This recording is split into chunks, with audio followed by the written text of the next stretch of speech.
میں اپنے بہن بھائیوں کو عید پر خوش دیکھنا چاہتا ہوں. میں اپنی خوشی قربان کرنے کے لیے تیار ہوں. میرے پاس میری اینک ہے جسے میں بیچ کر ان کے لیے خوشیاں خریدوں گا. یہ الفاظ جنگ سے تباہ حال یمن کے ایک پناہ گزین بچے کے ہیں.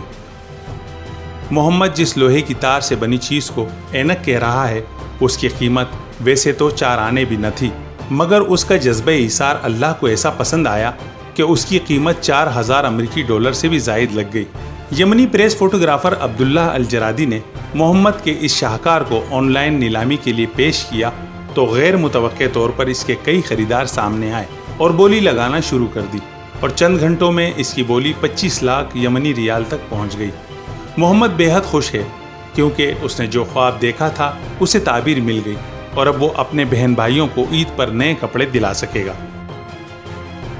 مگر یمن جو عرصہ دراز سے شورش کا شکار ہے، یہاں پر کئی خاندان بنیادی انسانی ضروریات سے محروم ہیں. حوثی باغیوں کے قبضے کے بعد طویل عرصے سے یہ علاقہ جنگ کی لپیٹ میں ہے.